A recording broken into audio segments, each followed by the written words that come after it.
This one's a bit of a sensitive one, and I think I mentioned to you earlier, like there's one that I was hesitant about sharing. But so the song's more of linked to like romantic breakup. But for me, the time that I played it the most was when I was going through like my first friendship breakup with my best friend. And the song just sat with me at the time because he speaks about like all the things he's done and how that was still like for nothing. And I felt like in that friendship at the time I gave so much of myself and so much of my time and effort, and it was still for nothing. Hi, I'm your host and and welcome to Soundtracks, the podcast where we share the personal connections we have with music and how these connections influence our emotions, our experiences, and our memories. Thank you for being here with me today, and thank you for trusting me with your time. So today's guest is a little sister of mine, but like from afar. And what I mean by that is my sisters went to boarding high schools in their lives, and the first one they went to was in Zim, and they met a friend, and the friend is Musaka. And, I'd be at home or I'd be in Cape Town. Oh, Musaka this, Musaka that. Musaka said this. Musaka's asking this. Musaka. So basically, I've never met Musaka like personally until today. But trust me, I know this girl. Like I had to because she was brought up in my house quite a bit. So yeah, Musaka lives in London. And I was just like, you know what? I miss my sisters. I always do, consistently, constantly, all the time. And it'd be nice to talk to someone that I've heard so much about through them. And yeah, it'd be an interesting conversation to have. So, hi, Musaka. Hi. Thank you for being here. Thank you for having me. Yeah, it's good to finally see you in person. I feel like we've met, but we haven't met, so I feel like it's been interesting. So it wasn't like a awkward first meet because essentially I've known you for like 8-9 years, given like all that whole times you guys been to school and whatnot. It feels like we did meet prior. So like when you were like getting me from outside, I was like, oh, this is just like someone I know. No, it's not a stranger. Someone I saw last week. Exactly. It's a power of social media as well. I feel like I've seen you, like I know you. So thank you for being here. I am so interested to hear about your soundtracks and hear more about your life. We did, like, all my guests to come here. We spent an hour or so just chatting it out. But yeah, it'd be interesting to hear more about like your music, your life, and your journey. So we're gonna start with our word association game, where I give you a word and you give me the first song that comes to mind. Okay. The first word is love. Ooh, okay.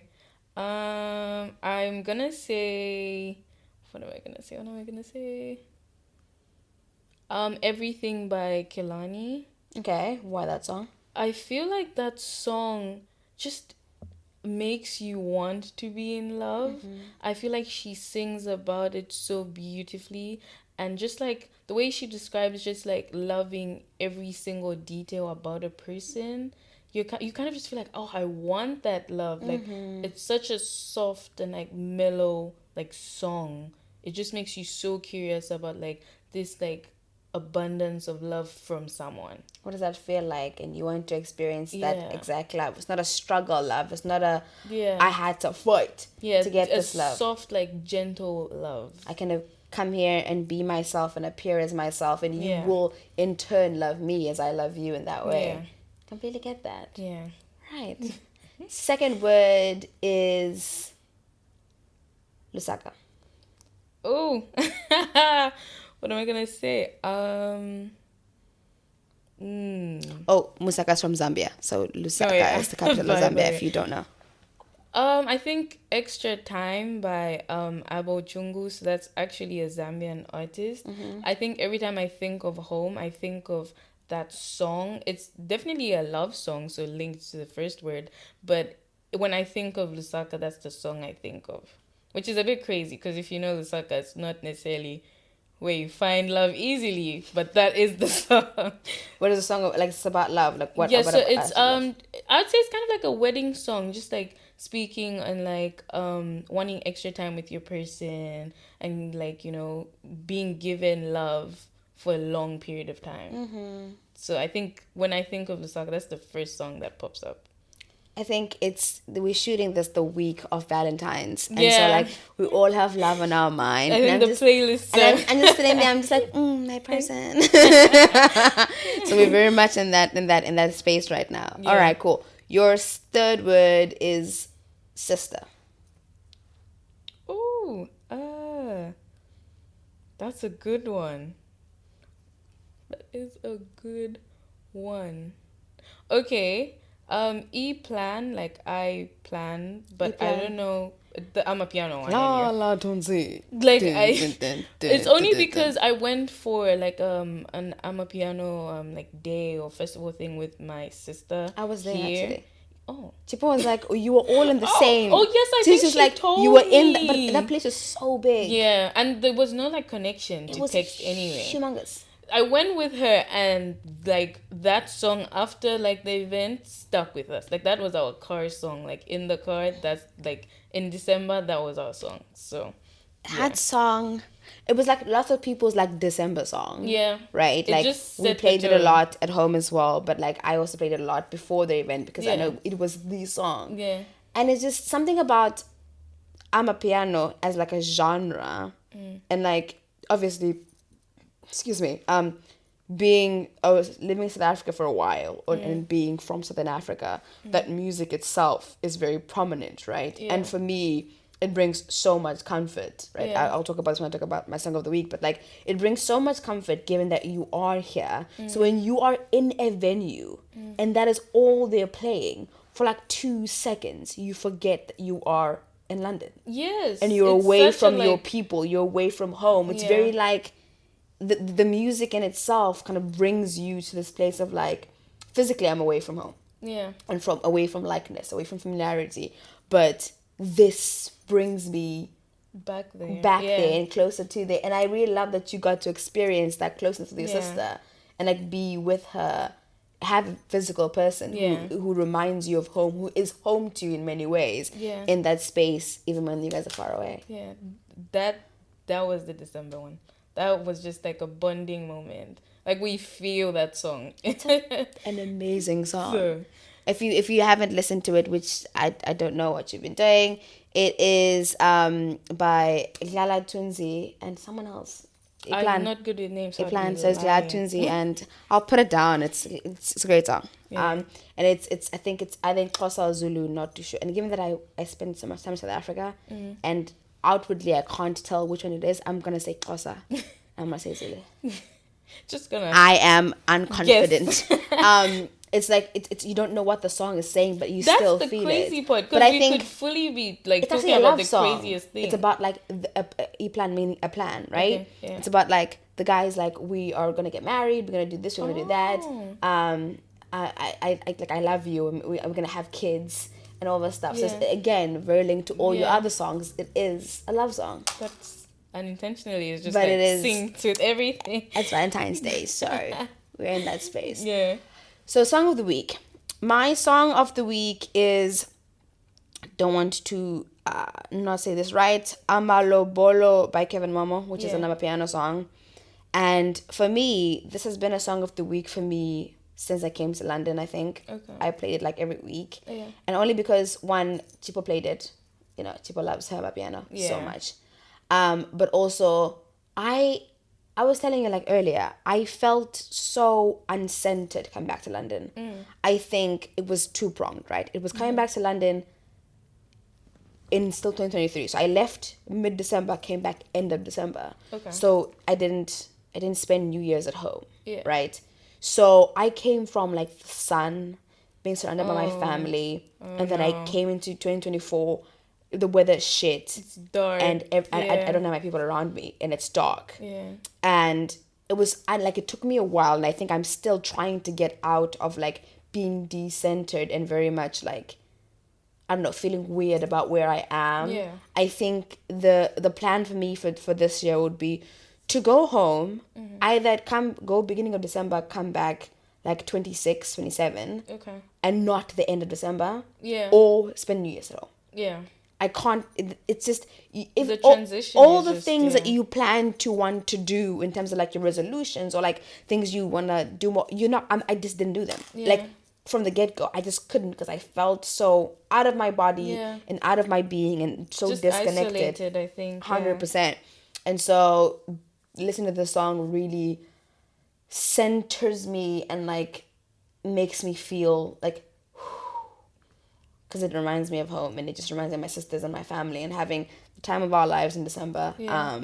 That's so In a place powerful though, opposite. that like a song can just kind of bring you comfort in such like isolating moments and just take you back, like back home, those feelings of like safety and warmth and like sun. That's amazing. Yeah, it's a great song.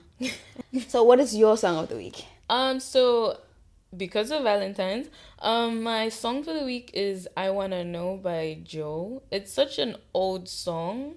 And like once again, when I think of like love and what that looks like and what that should feel like, that's one of like my staples. Cause it's just so like he just makes it seem so like sacrificial, but not in a like, oh my gosh, I'm giving everything to this person and it's like risky and scary. Just kind of like because you love this person, you want to meet this person with their needs and their wants, and you want to like give your all, but with safety. So I feel like that song is definitely, because of Valentine's, it's like been on repeat the whole week. Is there a particular part in the song that you resonate to like more than another, the chorus or like a certain There's words? a part where he says, tell me what I have to do to please you, right? So obviously you could take that in like a sexual like aspect or anything. That's not necessarily the way I took it. It was just like that, like kind of like submissive, but like, what can I do to make life better for you? What can I do to make you happy?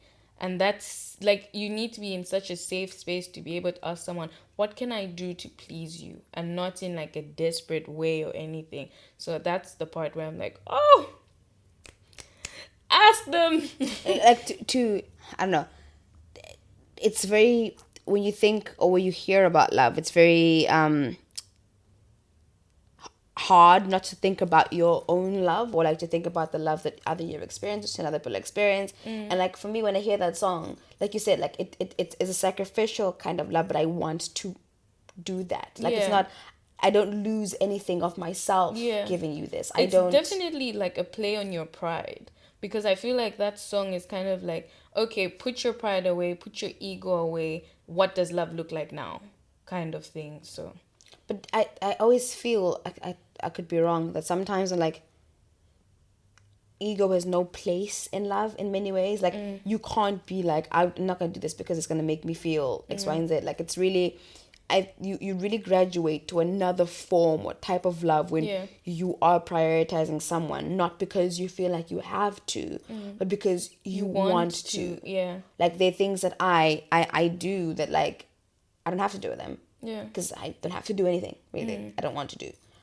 It's just because I know that you appreciate it, Yeah. or like it really bring you joy, so I will do it. Like something simple like cooking a meal, ironing Yeah. a shirt. Like they're very like but they're no, but I know that I'm taking out my time out of my day to do this Yeah. for you. It's not a sacrifice. I'm not even thinking about the time. Yeah. I just want to. and I want you, and I want to see your face when you see that I've done this, and the ease you feel that you don't have to do it yourself. You know what I mean? Yeah. So there's just like I get you, like wanting to want better for someone. How can I Yeah. make this easy for you? Yeah.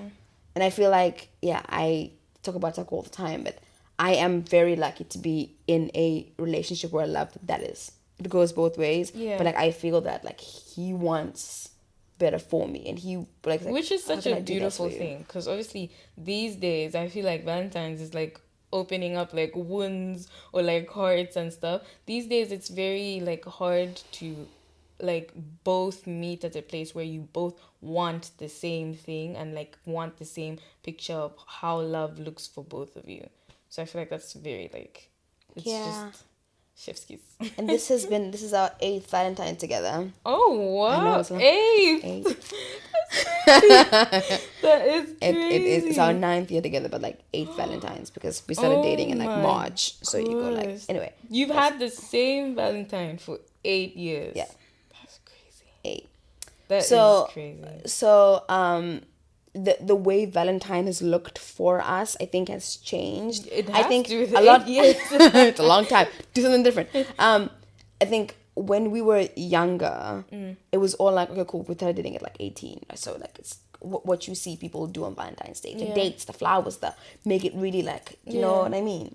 And I, grew up in a way that like my parents didn't believe in Valentine's first and foremost. Like, I'll tell the side story about this later, but like they did not believe in Valentine's Day at all as a day. Like, cancel the day, doesn't exist. Anyway, so I didn't know what that looked like outside of social media, stuff like that, right? So I saw what people are doing. Like, your man has to get you flowers and you must go on a date, and that's the way that it is. And so for 7 years, Taku would plan Valentine's Day and buy me flowers, like clockwork, right?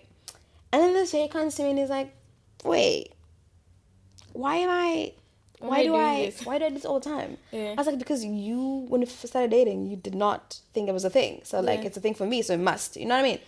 And he was like, I think I want to be romanced this year. I said, fine, I'll do it. I'll plan the date. I'll do the things. Okay. It's That's a different approach. We've been together a long time. Like, why can't I? You know what I mean? And it comes back to like, it's not. I don't feel any animosity or negativity. It's like, oh, I need to be treated. I don't. This is the day about love, and the person I love has come to me, and it's like, I want to be the one who's like romanced maximally today, and I'm like happy to do it because it's really, the outcome is the same. We feel love and we do things together, which is what the day is about. And so compared to like other years where there's like flowers in the house and whatnot, this year there's no flowers and I don't feel anything about it. Like, it's not any different. Like, on Valentine's Day we had takeout and we had prosecco and we watched TV, which is like great. I've had a really great time. And today we're gonna have pasta. It's Saturday, so we're gonna go have pasta in Covent Garden, and it's different. It's not like it's not the newness of Valentine's Day and like trying to like the anxiety of having like a day that where you must show out and show off and post something. I think I posted like a funny video I found on TikTok about this guy just talking about his lover, and he just posted that in a photo of me and him, and that's it. That was my Valentine's. That was my acknowledgement of the day that I have a person to thingy. But it's not like a outwardly like, it's not a thing, you know what I mean? But yeah, how did you spend Valentine's Day? What did I do for Valentine's Day? I didn't actually do much. I think Valentine's Day this year was such a like normal day for me. Just like gym. I got my close, like my best friend, flowers and perfume because I'm kind of feeling like Valentine's is slowly shifting. Like, I love Galentine's. Don't get me wrong, but I kind of just feel like because men naturally throughout the year should be doing the things that they're supposed to be doing on Valentine's Day.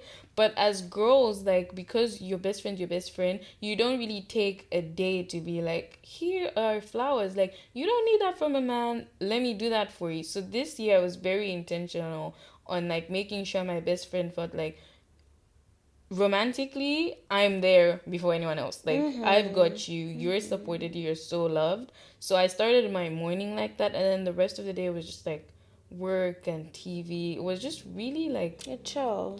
Yeah, I think this year was just such a quiet Valentine's and Day. I think I prefer that. I think as like I said, someone who's been someone's for such a long time, I do make it a point to tell people like, if you're a single person on this day, it shouldn't just be about romantic love. It's very much about what are you doing with your friends. Like, I had a friend in Cape Town who would buy us all flowers, like a rose on Valentine's Day, like irregardless of like your romantic relationships. He would just make it a point to do that.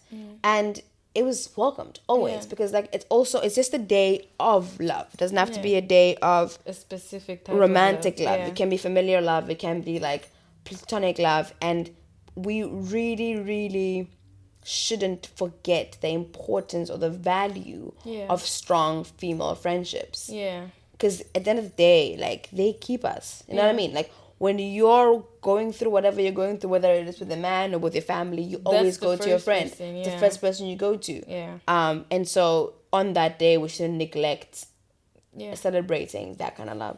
Yeah, so I definitely made sure that this year I was gonna highlight that and just make sure she felt so like cared for and supported. So that's how I spent it. Well done to you for that. Thank you. But I also hope hope you felt love as well. I did. I definitely did. I feel like she made it a point, which is kind of how you realize that you're like friends with the right people. It's kind of the intentions you have for someone else, they have the same for Intentions you. for you. So just the same way I loved on her, she loved on me back.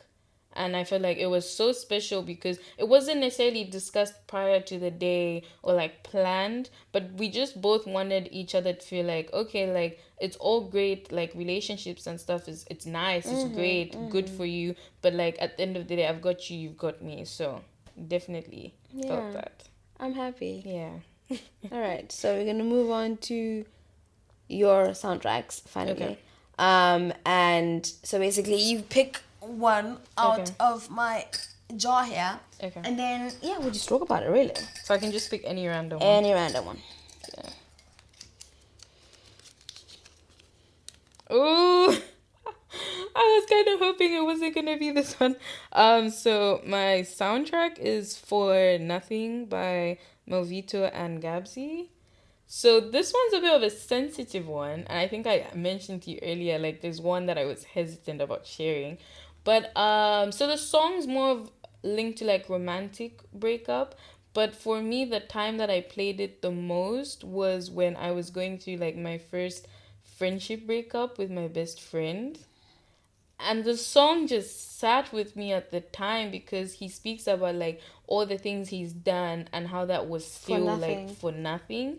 And I felt like in that friendship at the time, I gave so much of myself and so much of my time and effort, and it was still for nothing. The friendship didn't end the way I would have hoped it would have, just like, like amicably and like, just with conversation. It was kind of like a devastating ending. So I think at the time, this song definitely carried me. It carried me through that heartbreak. And no one ever discusses how like... I'm so sorry. Thank you. No one ever discusses how horrible friendship heartbreak is. Like romantic breakups, there's novels, podcasts, everything, like all the information, how can you get through it and relating to other people. But people don't really tell you how heart-wrenching friendship breakup is. And I think this song just took me through like all the emotions at the time. But there's no resentment to the person. I'm obviously like, okay, you go through phases of like friendships, right? You have like your primary school friends, and you have like I feel like in high school you find your ride or dies. Like for you find like these are my people, that's who you kind of go through life and you pick up friends. But it's always good to have like the OG friends. And when that crumbles for whatever reason, it's so decentering. Like it's so heartbreaking. Like you can't like pick up your phone and tell this person this thing because they're no longer your friend. And like you said, like no one, it's hard. Like you have songs upon songs about this man broke my heart or this woman broke my heart, but the friend that betrayed you, or like the friend that like just no reason. I'm sorry. Thank you. And I hope that like it happened long enough that you are better now. I think it took me a long time to heal from it, just because like I said, there's not a lot of like blueprint on how to go forward from it. So for some time it was just like forgotten about but not necessarily dealt with. But now I'm at a point where I've dealt with that pain, I've healed from that pain, I've accepted that pain. So yeah. I'm so sorry. It's a hard one. It really is, because we are used to, especially female friendships, being able to navigate the world either through that person's eyes or a lot of the time with that person's support. So when they're not there anymore and you just have to sit there and be like, a lot of the time you're really questioning yourself, was it me? Did I do something wrong? Like where did I go wrong? And it makes you feel very alone. Given that at most points in your life they were your port of call, and then it leaves you kind of vulnerable, like without a defense, if that makes sense. But yeah, how long ago was that? It's been a few years now. I think the friendship ended before it actually ended, if that makes sense. Like, for there was a period of time where we were not okay. So it's very hard to pinpoint, like, okay, this was like the final year, just because for some time we were not okay until it was like established, like, we're not fine, like, this is it, there's just nothing there anymore. So it's been like probably like maybe 5 years now. Was it one of those things that was like inconsolable? Like it is what it is. Like there's something we Yeah, can do. there was just or there was no nothing. conversation before that, or there were conversations and you just didn't. I think the willingness to conversate is also where things went wrong. I think at the time we were both stubborn in our own ways, and probably a conversation could have fixed a lot of things, but we were just having a lot of emotions on both sides that we never really talked about it, so it couldn't be fixed because of that. So, yeah. Yeah. It just ended.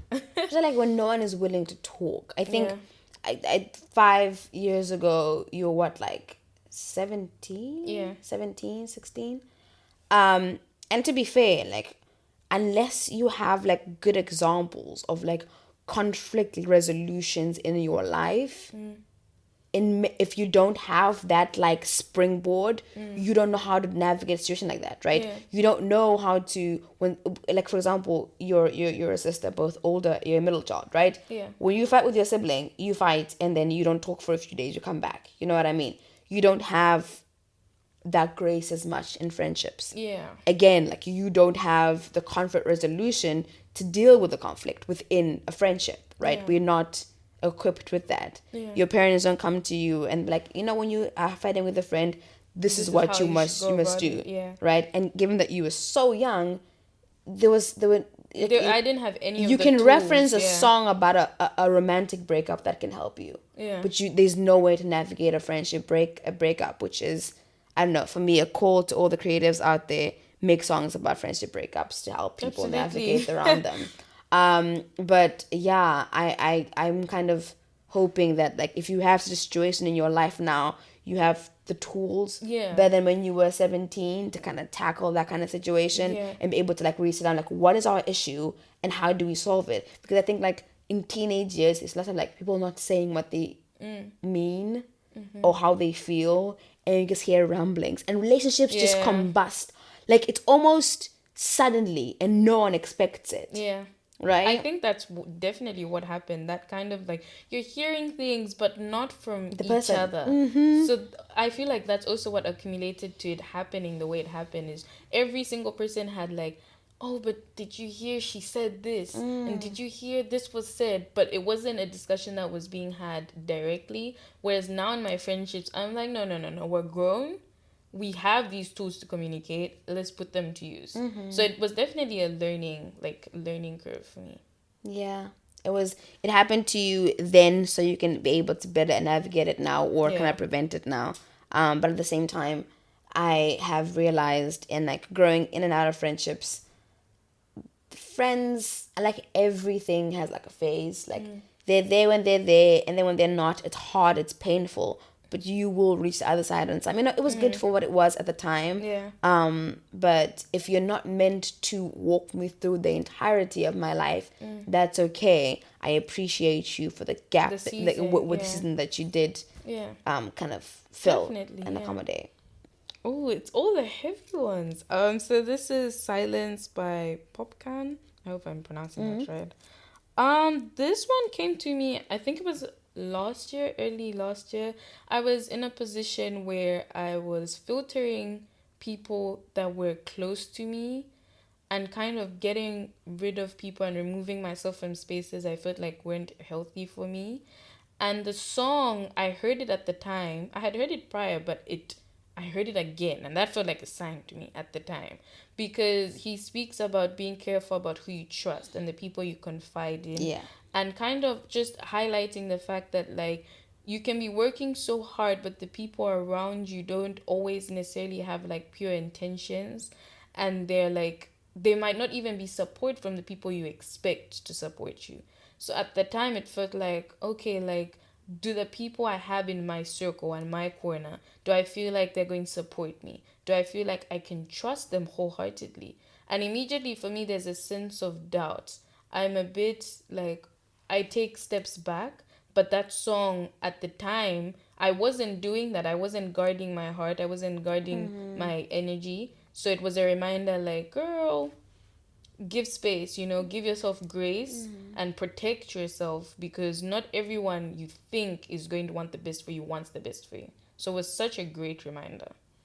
Yeah, and because he says like, in my family I love you, but I can't trust all of you. Yes, and I think that was the one where I was like, okay, like obviously, like you said, I'm a middle child. I have two sisters. I'm sometimes closer to one than the other, just depending on the season. And trust is such a big thing for me. And I felt like, they're my sisters, but do I trust them? Are That's these very the people different. I'm going to like trust? Am I going to run to them? So it was such a good song. It just makes you kind of reflect like, okay, who can I trust? When it gets down to it, who am I going to? Who do I know will hold me and have my back? So yeah, definitely a great reminder. Because we were having a conversation about earlier, like off mic, about like love in its entirety and like not being enough to kind of hold relationship together. And one of the things that like we don't necessarily talk about is like the element of trust, right? Right. In not just like leave romantic relationships alone, like all the others, like friendships and like familiar relationships. If I can't trust you, I can still love you down. If I don't trust you, I can't tell you certain things. I can't trust you to do certain things in my best interest. I can't have you around me all the time. Yeah. And I can't feel safe around you. Yeah. So even like, for example, for me, I have a really big family on both sides of my family, my mom, my dad. But I can love my family, like my cousins and whatnot, down. But do I trust everybody? Absolutely not. No, yeah. And therefore, because I think being younger, you sometimes have so much energy. The older you get, I don't have energy for all the things all the time. And I can't make space for all the things all the time. Therefore, like we said, I get like filter things out. And what am I giving energy to?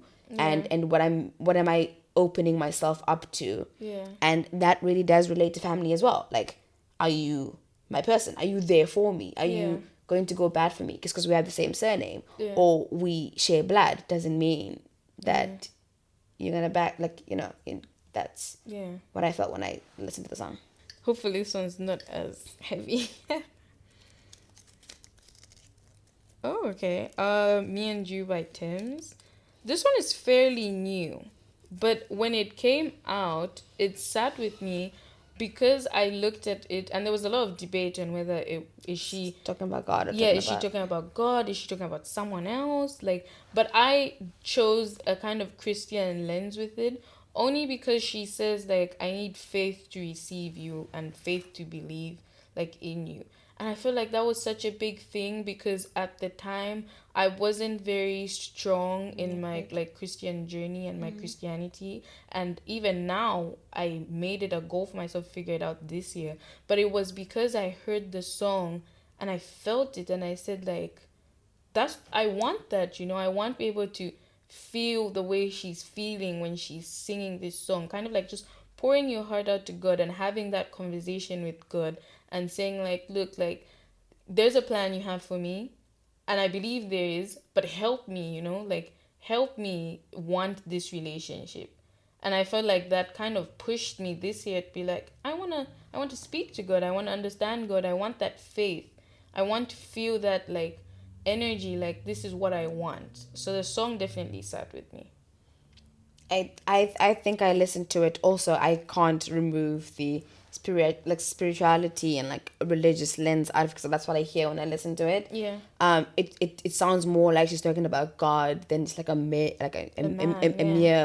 mortal man person. Yeah. That's a lot of power for like a man. It's kind of rooting yourself into disappointment. But that's just me. And I think also her spelling of like me and you, like a capital U, and like, anyway, that's just my thoughts. But I think that like I grew up Catholic, right? So, like throughout my life I grew up Catholic, but I went to Anglican school in high school. And also I was also exposed to lots of these like mega churches, your Hillsongs and your whatnots. Yeah. So I've been like on a journey as like a Christian young lady on like what that means for me and how that looks like for me. And a lot of the times I think I am of the camp that I don't want to go and sit in a church to talk to God. I haven't been to a church in years, personally. And I feel like my relationship with God is so personal that I don't want other people in it, or other people's like influences, or other people's like, because you go to church and the preacher talks about his testament, other people say, I don't want that to influence my relationship with God.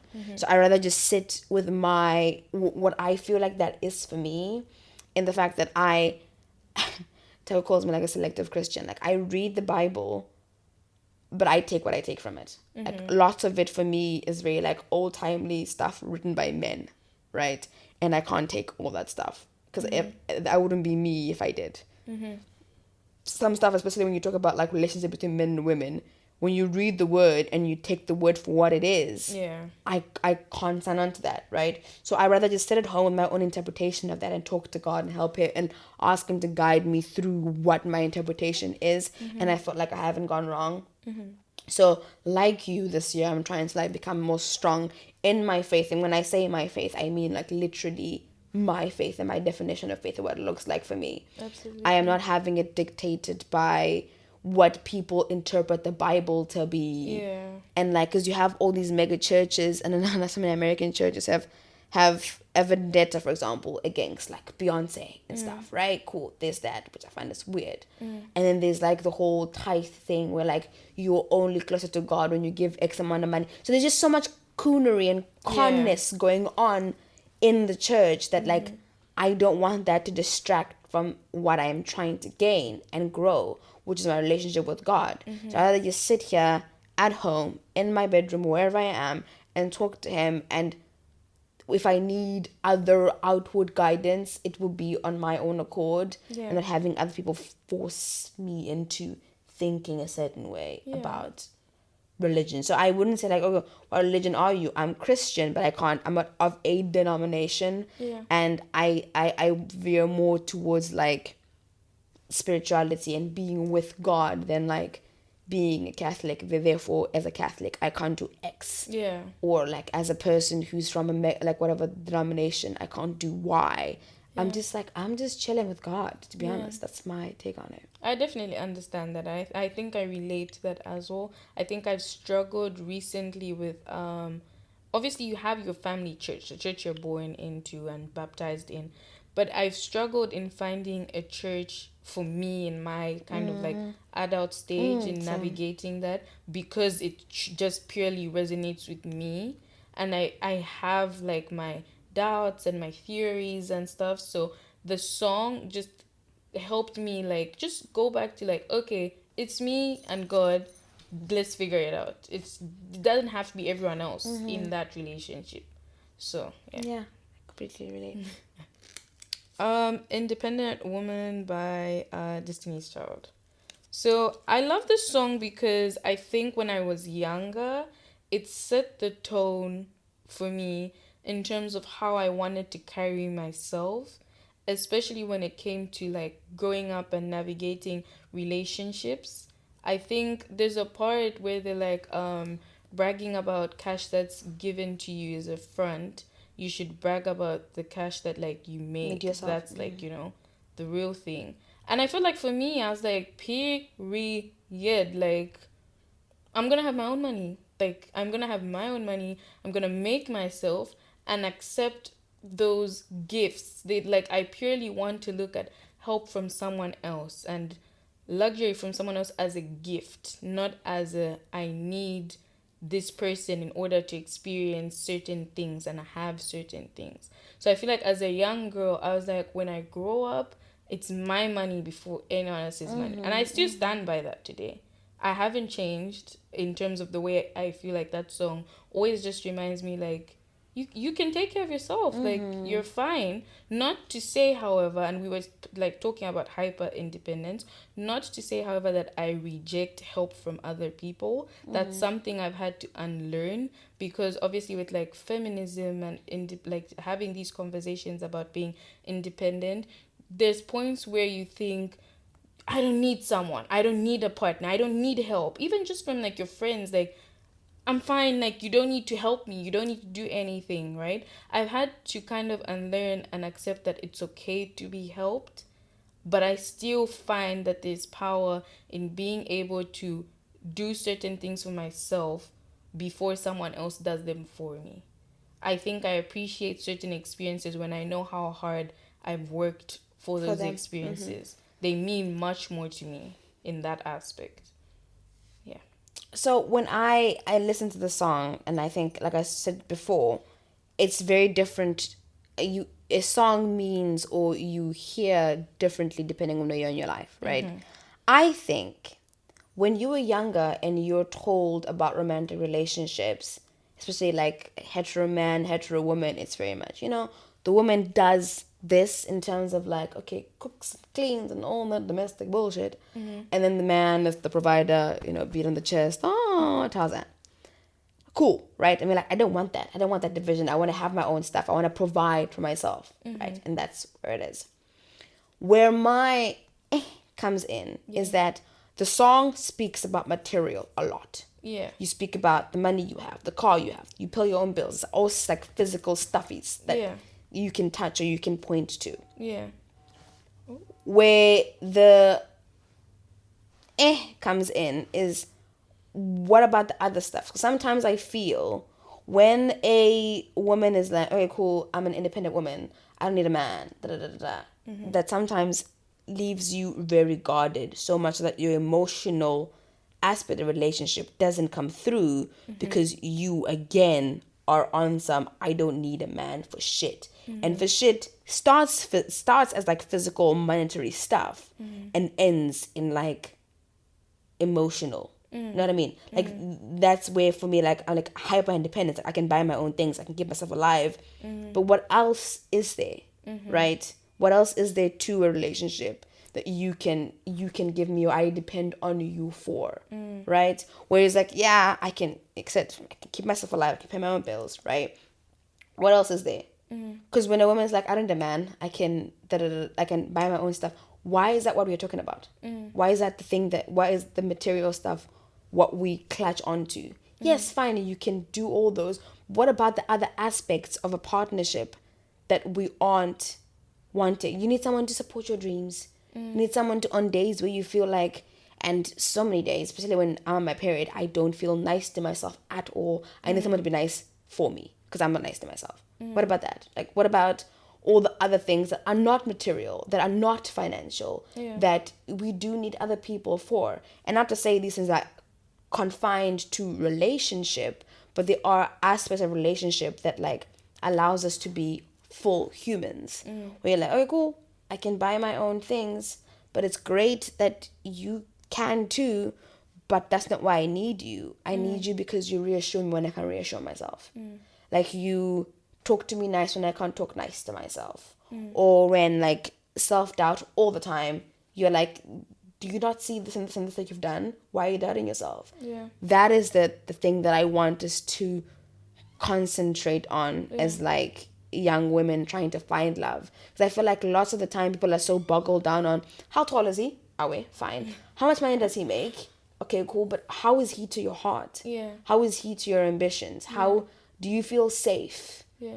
And if we are just like, I can buy my own things and I'm hyper independent, and you go in with the attitude, how much room for your heart are you leaving for him to be there for you in that way? I think the thing with independence is there's definitely a thin line, like you've said, between like materialistic things, the tangible things, and the emotional aspect. And sometimes it can play as like a double-edged sword, in the sense that like, okay, it's cool, like it's great, it's powerful to be able to provide for yourself in terms of material things, and the emotional aspect, not needing validation and not needing confirmation to do things and executing dreams. But at the same time, you kind of kill that ability to gain support from someone else. And naturally, as humans, I think it's so beneficial to have someone that's rooting for you and to have someone that's in your corner, even just in the sense of perspective.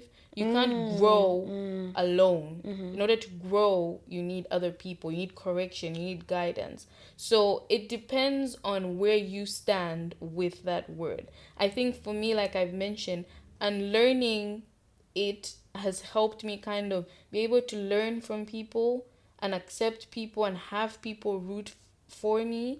Whereas in the past, because I was so fixed on being my own person and being my own support system, and I don't need someone to, like, if I don't care if I say I can do it, I can do it, and like not getting that guidance and correction from people, it only ever served me badly.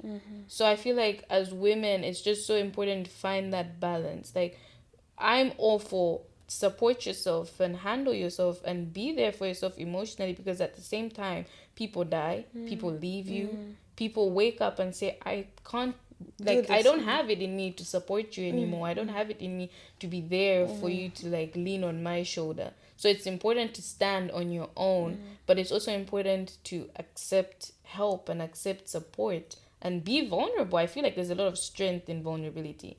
And the older you get, you kind of find that balance in 100%. in being strong, but also learning, like, if I open up, not only do I learn more about myself, but I learn something else from someone else.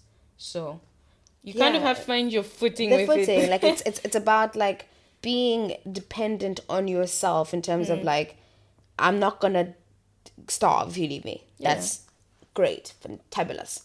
But also like being independent and like being dependent on yourself without shutting out other people support, and especially the emotional support. If someone is coming from a good place and it's really helpful for you to like go after your dreams, and like, because I can't tell you the number of times I've needed like an emotional pick-me-up, and Tucker's been there to just like, more often than not, because I'm just not here for it, especially like I said in my period. I'm just not able to function as a human being. And many times, although like I said, I can pay my bills, I can do whatever, I need that. And that's where like I try to urge people, that's good to have your own things and to be independent in that way, but are you leaving room for that level of vulnerability to allow that person to take care of you in this way in order for you to take care of them as well? I feel like the conversation on where women should stand with independence is ongoing. It is. Especially now, because like you said, like growing up, you're kind of like told, this is your role, this is what you do, this is how you cater to people, right? Then you grow up, and now in like the social media time, you kind of see that battle between people that want to only like ever like give and care for other people to a point where they kind of just like closet their independence. Then you find hyper independence women, and now you kind of have to say, which side of the scale do I fit, but then how do I get in the middle?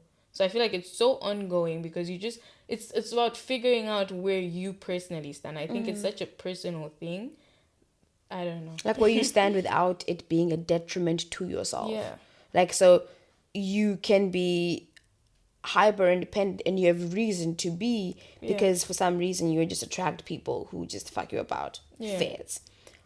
Or it on the other side, where hyper independence doesn't allow someone to get to know you. Doesn't allow for someone to feel shut down. Shut down, so that person can't know you or be able to explore you in that way, which is detrimental. So like you said, it's really about like finding your footing. But at the end of the day, prioritizing your wellness in every aspect. So your financial wellness, obviously, but also your emotional wellness and your mental wellness, and all of our need to be taken care of. Like, I don't think you can say that there's a person in this world who does not equivocally want to be taken care of. Now, I'm not talking about financially. No. Put that aside. Being able to just be emotionally held. We all need that. Some more often than others, and different phases in our lives, but you still need to be held. And being open and prioritizing that aspect of relationship is, I think, what makes a love durable versus just a love for the time. Like definitely now. Yeah, it's interesting. I think is this my last one? Oh, that went by quickly.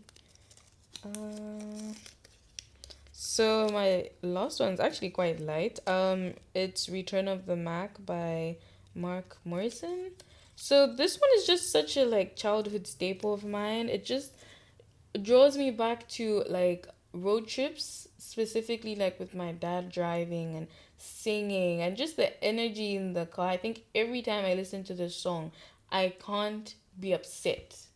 Like I just feel like, you know how they like say like you, some of the things you do in life soothe your inner child. The song soothes mine. I just feel put back in the car. I feel safe. I don't feel like the world is like on me and there's pressure on me. I feel safe when I listen to this song. I feel like there's people around me. I have my family, and it's fine. Like it's going to be okay. Let's just sing. So that song is definitely such like a safe childhood staple of mine. I get that. You know, there's always those songs like I spoke about earlier where it's like there's to you. Like you can go back to it and be like, I am outwardly now in my present moment. I feel anxious. I feel afraid. I feel unsure. Yeah. But put on the song, I'm transported back to a time when I didn't have these problems. Yeah. Like these weren't my issues. And it kind of like calms you down to a point where you are able to figure where you are at out. Just because it takes you back to a much simpler times. And we didn't think about what do we have to study. We didn't think about the job. You were literally, your only job as a kid was to not get yourself like in trouble, and not get yourself like into like injury. Like that's all. Food was sorted. Things life was so much easier. You didn't have to think about all those things. Exactly. If you can tap into that person who doesn't have problems, and then say like, okay, cool, I was lucky to have that, and then solve your problems or look at them from that perspective. I think it does that calming job for you. Yeah. Well, those were your 5 songs. We went through like a whole thing. Yes. And this is again what I love about doing the show is like the song starts you off, but the conversation veers into a completely different direction. You need to tap into different things, which is like the great thing about music. Like you started as a conversation and then you just take you somewhere else. Well, absolutely. So now we're going to come to the end of the show, of this episode, and I just want to ask you a few questions, music related. You give me the first answer that comes to your head. So the first question is, what is a song you wish you could hear again for the first time? Oh, that's funny because I was talking to my friend about that question but with movies, so I'm interested in the song. I would say Internal Sunshine, I think, by Jenny Aiko. Okay. Because the first time I heard it, I was driving and I was like, oh, you know when you start a song again because you're like, wait. I didn't process what? Like, that's what you're saying? I think I would love to hear that song again just because it was just like, what is he saying? Like, wow, like, what about it? Good. It just felt like gratitude in a song. Like, it felt like, just like, okay, there's so much happening, but thank you, you know, like, it felt deeper than like, thank you for this, thank you. Like, there was no list to the gratitude, just the gratitude of being a person, of functioning, of being fully able, of loving, of experiencing. It felt like gratitude. And I'd love to hear that again. Just to be thankful, in general. Just like, thank you, I'm here. I don't have to be doing anything. I'm just thankful that I'm here. And there's so much, like, I find in this life, that you get so tired. Like, I love to gym, for example, right? But sometimes I don't make it to gym because, I don't know, Inasabatua wins or I'm too busy or whatever. But when I get there and I am picking up those weights, I'm like, God, I'm so thankful for this body. It's a symbol of my body and my body's ability to move, for me to pick up this and feel the endorphins I feel. I'm so grateful for that. And so I completely, absolutely, I'm with you there. I need to listen to that song. I've never heard it before. You need to. The next question is, what is a song on your playlist that you think would surprise someone who knows you? I think it's by Harry Styles. Which one? I can't remember. I think it's talks about sugar. Watermelon sugar. Yes. I don't know why, but that Why? song called me by my government name. Like, I sang that song. Why would it surprise someone though? Why would it surprise people who know you? Because I'm not a Harry Styles fan. I'm not in that genre. Like, I'm not a pop, like, I'm really, like, if you saw my, like, the rest of my music, that's just that one thing that's screaming, like, I'm not supposed to be here. So that would be the song. No, I have friends who love that song. It just used to make me want to skip, like, Really? yeah, like, it's felt like, woo. It is a very feel-good song. Yeah. Okay, cool. The next question is, if you were stranded on a desert island and you could only play 3 albums, right? Ooh. Which 3 albums would it be? I could only play 3. I would say the first one, I think it's by St. John, but I'm not sure the name of the album. I just know the cover is black and, like, pink. It has Monica Lewinsky in it. Monica Lewinsky. I think I Divide? listened to that album. Like, I never listened to a full album, like, start to finish.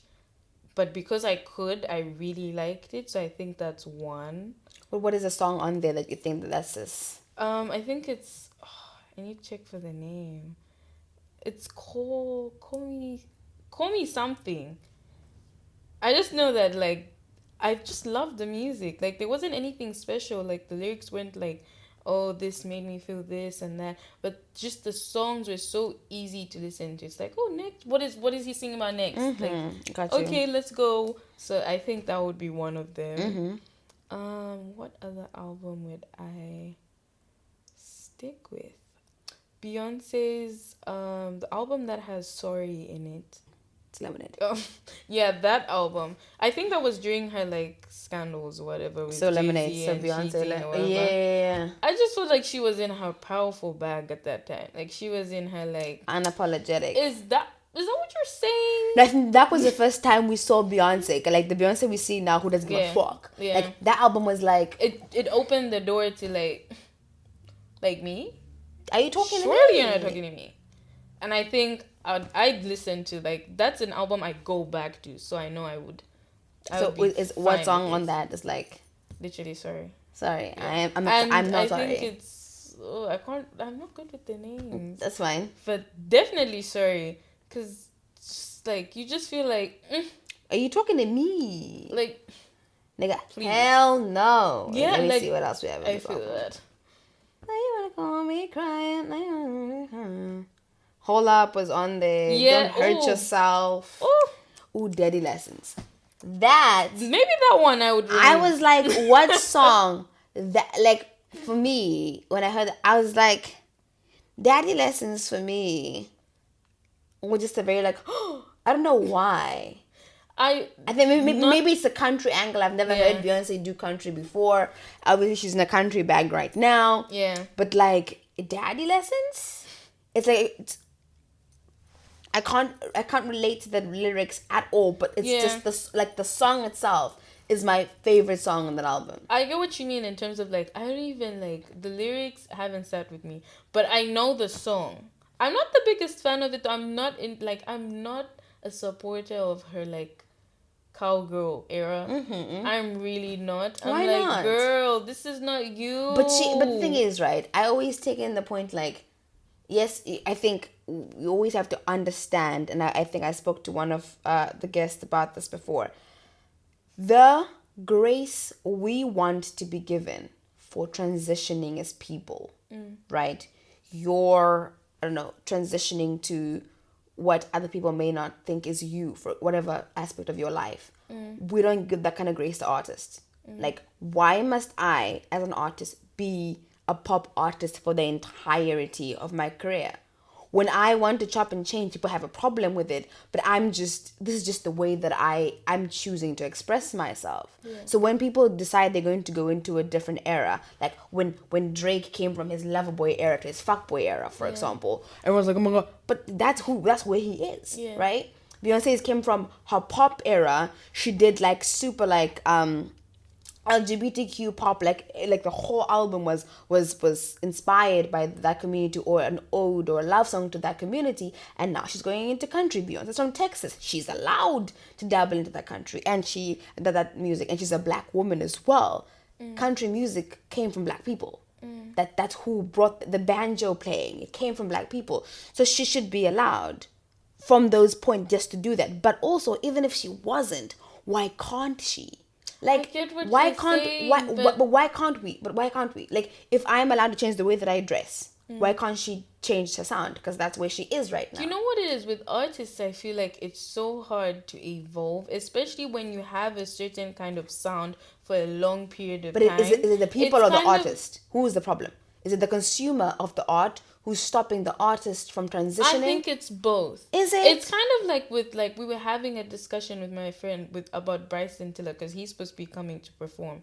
And he was saying how he did a song, I think it was with Drake or something, and me and my girlfriend, we couldn't remember the song, and he was so upset. He was like, everyone just only knows Bryson Tiller's the beginning songs like Exchange and stuff, that kind of sound, that now every other song isn't so significant to you.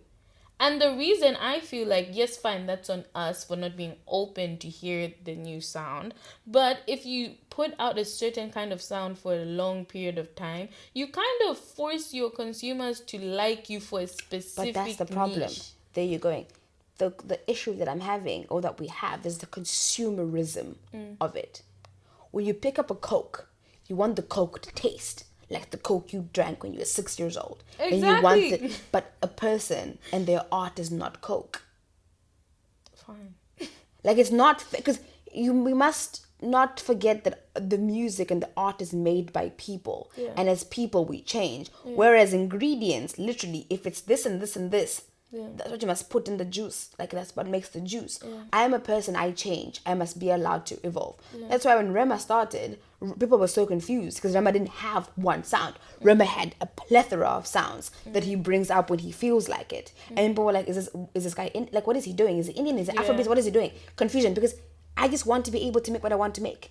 Why must I feel be confined? There's such a good thing in that confusion. If you start with such a broad, you don't have a specific sound, you kind of leave people curious to what your next sound is. And people But who are you making it for? But I think people like Beyonce, for example. Beyonce's a rich bitch. She has no reason to be pandering for more money. She's allowed to do just for her. Yeah. Because we're going to listen regardless. Do you know how... That's the crazy part. Because I hate the song, but I'll still listen. Exactly. And do you know how many... people have come out of the woodworks on some Beyonce going to country. I guess I listen to country now. I guess because Beyonce's in. You get I'm to be my cowgirl boots. Exactly. You get to a point in your career where she is, where you're going to listen. Yeah. And I think that it's so sad that we want artists to get to Beyonce's point. Yeah. Of success before we can allow them to change their sound. You are Miley Cyrus did it. People didn't say anything. Okay, we did, because she was stealing from black people. That's a different thing. Taylor Swift was pop, then country, and then pop, then country. They're allowed, but now everyone has a problem with Beyonce going into country. If you look at Beyonce's history, she can. She's from Houston, fucking Texas. She grew up around country music. Yeah. She's a black woman from the South. Yeah. So she should be able to do it. But the fact that she needs our permission to do it, that's fucking stupid. But also, we shouldn't wait for people to be as big as Beyonce for us to be okay with it. If it's not for you, stop listening. It's fine. You have all the 65 million thousand albums that she has to refer to. This is not your era. It's fine. It's Beyonce's era. Yeah. What we don't want to do is, the way we consume music these days, it's very it all sounds very, very similar. Right? And people are sampling old songs. And the thing about old songs, that people are putting out songs they wanted to put out. This commercialization of music and commercialization of art that we have these days is really stopping us from experiencing people's full expression. Right? So me, if I see an artist and they're changing, shopping and changing, I don't listen to Drake as much as I used to. And that's his thing. Don't say that. Girl, we love Drake. I don't listen to him as much as I used to. The most recent things he's dropped, I don't know them. But I can tell you, I can recite old Drake off by heart. Yeah. Because I'm just not vibing with him at the moment. That's fine. I've stopped listening to him. I get what you mean. But he's allowed to do whatever. I'm not upset.